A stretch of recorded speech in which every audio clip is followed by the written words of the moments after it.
Hello friend, मैं हूं आपका दोस्त अजीत। डिस्क्रीट मैथमेटिक्स के इस बेसिक सीरीज में आपका बहुत बहुत स्वागत है। जैसा कि हम पिछले लेक्चर में देख चुके थे मैथमेटिकल इंडक्शन के कुछ बेसिक क्वेश्चन, आज उसी में थोड़ा सा और मैथमेटिकल इंडक्शन क्वेश्चन देखेंगे अच्छे से और समझेंगे। क्योंकि ये आज का जो सेशन होने वाला है वो बहुत ज़्यादा इंपॉर्टेंट होने वाला है, क्योंकि इस टाइप के क्वेश्चन आपको यूनिवर्सिटी एग्जाम में हमेशा पूछते हैं। तो चलिए स्टार्ट करते हैं। आज का जो हमारा क्वेश्चन है वो ये है कि prove that mathematical induction 6 to the power n plus 2 plus 7 to the power 2n plus 1, क्या ये नंबर डिविजिबल है किससे? क्या ये नंबर डिविजिबल है किससे? 43 नंबर से।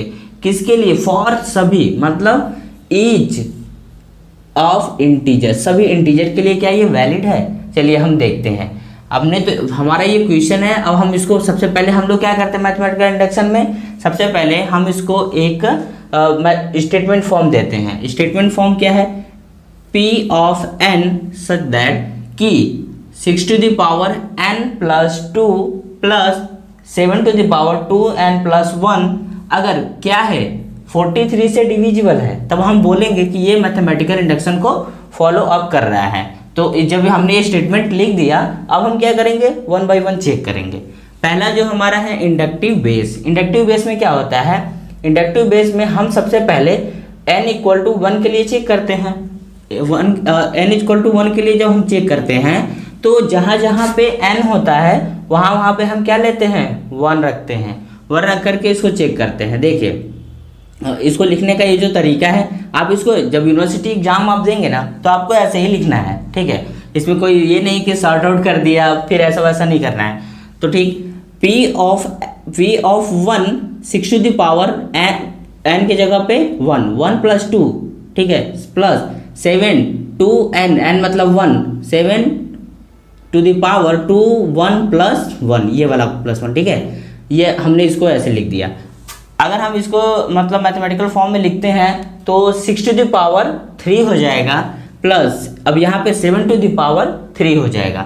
अच्छा, 6 to the power 3 की वैल्यू जो होती है 216 होती है और इसकी 343 होती है, ठीक है? जब इसको हम ऐड डाउन करते हैं तो 559 आता है। जब हम 559 का जो फैक्टर बनाते हैं ना तो वो 43 का मल्टीपल होना चाहिए। क्यों? इसलिए मतलब इस फॉर्म में हमको कन्वर्ट करना है। क्यों? क्योंकि ये जो हमारा स्टेटमेंट बोलता है कि ये जो मतलब फंक्शनैलिटी आनी चाहिए वो किससे डिविजिबल होनी चाहिए? 43 से डिविजिबल होनी चाहिए। आई होप आप लोग को समझ में आ रहा होगा।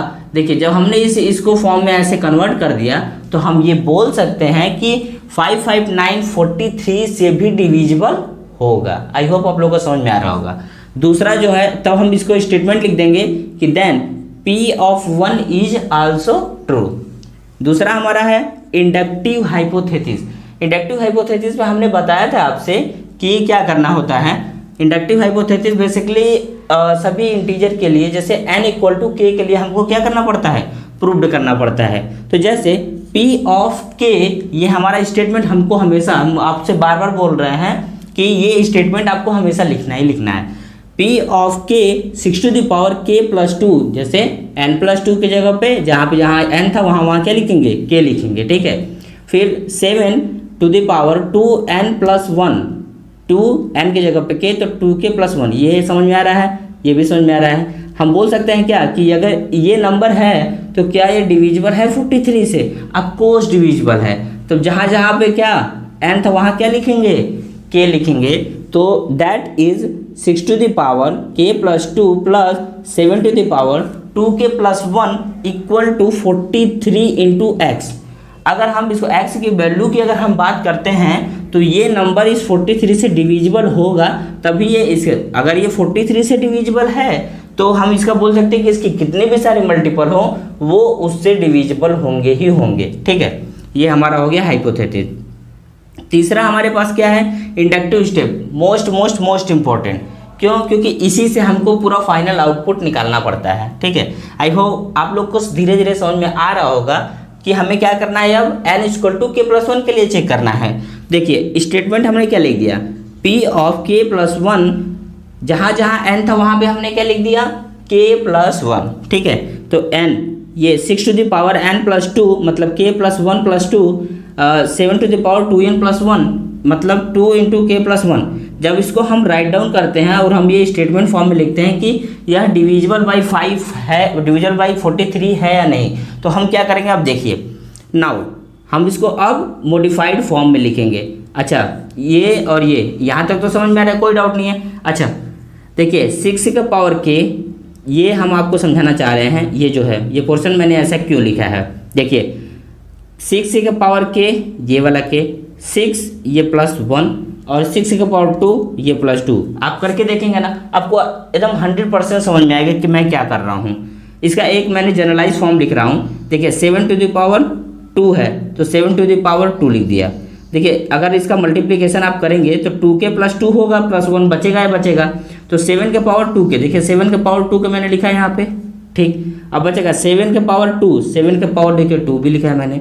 अब 7 के पावर प्लस 1 मतलब 1, ये 7 के पावर ये 1 है। आई होप आप लोग को ये समझ में आ रहा होगा। अच्छा हम ऐसा क्यों किए हैं आगे देखते हैं। देखिए ये क्या है हमारे पास 6 इंटू 6 की पावर k प्लस 2, ये वाला पोर्शन देखिए। ये पहले हमने क्या किया 6, इस 6 को मैंने क्या किया कॉमन ले लिया, देखिए मतलब बाहर निकाल दिया, तो ये कितना होगा 6 प्लस, क्योंकि बेस क्या है सेम है, पावर ऐड हो जाते हैं। ये आपको रूल पता ही होगा कि जब क्या होता है बेस जो होता है वो सेम होता है ना, तो पावर आपस में क्या हो जाते हैं बाइंड हो जाते हैं, ठीक है। तो जब इसको हमने उठाया यहाँ पे तो ऐसे लिख दिया इसको, ठीक है। यहाँ तक तो समझो कोई मतलब डाउट नहीं है। अब देखिए यहाँ पे हमको क्या करना है 7 टू द पावर स्क्वायर जो है 7 टू द पावर 2 को एक साइड में करना है, और ये क्या हो जाएगा देखिए 7 और ये प्लस 1, तो 7 के पावर 2k प्लस 1 यहाँ से बन जाएगा। देखिए यहाँ पे 7 के पावर 2k प्लस 1 ये बन जाएगा, तो इसको अभी हमको नहीं करना है, यहाँ पे आ जाएगी। देखिए 7 के पावर 2 हमने इसको बाहर साइड में रख दिया ऐसे, और 7 के पावर 2k प्लस 1 आ गया। ये हमें मतलब आप लोग को आई होप समझ में आ रहा होगा धीरे धीरे। देखिए ये क्या है, इस वाले पोर्शन को मैंने इस फॉर्म में लिख दिया। अगर इसको 49 इतना यहाँ तक तो कोई नहीं मतलब डाउट नहीं है। अब देखिए मेन पोर्शन यहीं पे आता है कि 6 ये वाला, ठीक है। अच्छा 49 को, सॉरी ये है बेसिकली, आप कंफ्यूज मत होइएगा, ये है, ठीक है। ये 49 को हम ऐसे लिख सकते हैं 6 into 7 to the power 2k plus 1, और ये 43 इंटू इस फॉर्म में लिख सकते हैं कि नहीं, ऑफकोर्स लिख सकते हैं। क्यों, क्योंकि इसको जब हम ऐड करेंगे तो ये 49 आ जाएगा। अब हमने ये ऐसा क्यों लिखा, क्यों, इसलिए हमने इसको ऐसा लिखा क्योंकि हमको इसमें देखिए ये 6 आगे एक पोर्शन बन गया है ना, ये एक पोर्शन बन गया। इस 6 को मैंने कॉमन लिया, देखिए ये 6 के पावर k प्लस 2 बचेगा, और ये plus 7 to the power 2k plus 1 बचेगा। अच्छा इस वाले इक्वेशन को ही हम लोग क्या बोलते हैं इंडक्टिव हाइपोथेसिस। क्या बोलते हैं इंडक्टिव हाइपोथेसिस, ठीक है। पिछले वाले देखिए ये वाला क्या है इंडक्टिव हाइपोथेसिस ही तो है। इसकी क्यों हम ऐसा क्यों लिख रहे हैं, क्योंकि हमको इसकी वैल्यू को रख करके हमको फाइंड आउट करना है। आई होप आप लोग को धीरे धीरे ये समझ में आ रहा होगा, ठीक है। जब हमने इसकी वैल्यू को देखिए, जब इस फॉर्म में हमने कन्वर्ट कर दिया, ये एज इट इज जैसे उतार दिया, ठीक है, कोई डाउट नहीं है। अब क्या करेंगे, देखिए इसकी वैल्यू हमको यहाँ पे दी पड़ी है कितनी 43। देखिए ये वाला 6 यहाँ पे, और इसकी वैल्यू कितनी है 43x। अब ये प्लस का 43 7 to the power 2k plus 1, ठीक है, इतना समझ में आया। अब देखिए यहाँ पे एक चीज़ कॉमन दिख रहा है क्या 43 को हमने कॉमन किया तो ये 6 और ये x यहाँ आ गया, और ये 7 2k प्लस 1 यहाँ आ गया।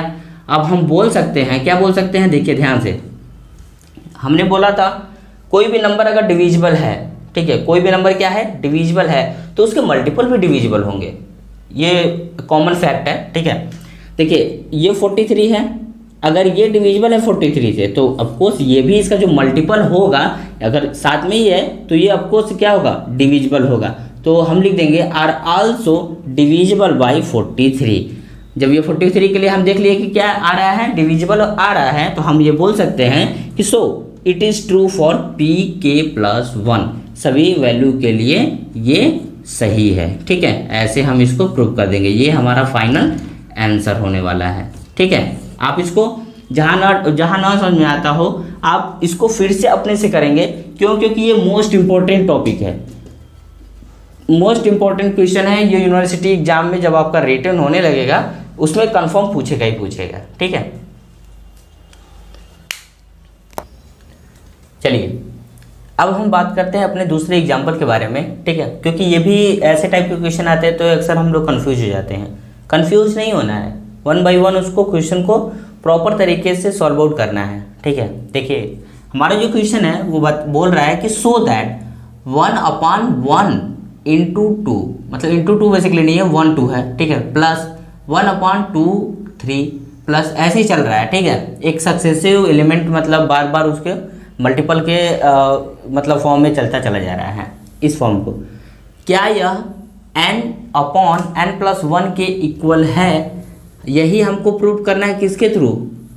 बाई मैथमेटिकल इंडक्शन के थ्रू, ठीक है। चलिए हम प्रूव करते हैं। हमने मान लिया सपोज दैट लेट कि यह क्या कहला रहा है, एक स्टेटमेंट को रिप्रेजेंट कर रहा है, ठीक। अब हम क्या करेंगे, देखिए सबसे पहले हमारे पास क्या चेक करते हैं, इंडक्टिव बेस। इंडक्टिव बेस किसके लिए चेक करते हैं? 1 के लिए चेक करते हैं, जैसा कि हम लोग बहुत बार जान चुके हैं। P(1) जहाँ जहाँ n रहेगा वहाँ वहाँ हम 1 रख देंगे, इस फॉर्म में इस फॉर्म में। देखिए अगर इन दोनों की वैल्यू अगर 1 1 आ जाएगी तब हम बोल देंगे कि it is true for P(1) के लिए। अब आते हैं हमारे पास दूसरा हमारा क्या बोलता है कि इंडक्टिव हाइपोथेसिस किसके लिए चेक करते हैं? फॉर n = k के लिए चेक करते हैं, ठीक है। यहाँ तक तो नो डाउट आप इसको ऐसे इस फॉर्म में लिख देंगे, इस फॉर्म में जहाँ जहाँ n रहेगा वहाँ पे k लिख देंगे, इस इक्वेशन को फर्स्ट मान लेंगे। यहाँ तक आई होप मुझे मतलब किसी को डाउट नहीं होगा। अब हम बात करते हैं इंडक्टिव स्टेप की, जो कि मोस्ट इंपॉर्टेंट है। इन्हीं सब ये जो तीसरा स्टेप है ना, इसी में बहुत सारे बच्चों को प्रॉब्लम होती है कि कैसे क्या करना है, कैसे बहुत सारी चीज़ों को सॉल्व आउट नहीं कर पाते हैं। तो घबराना नहीं है, अच्छे से करना है, ठीक है। P(k+1) represent as a statement form, ठीक है। जहाँ जहाँ n है वहाँ पे हम क्या लिखने वाले हैं? k+1 लिखने वाले हैं, ठीक है। ये हमारा ये वाला स्टेटमेंट जो नीचे लिखा पड़ा था, देखिए जहाँ जहाँ k था n के फॉर्म में k+1 k+2।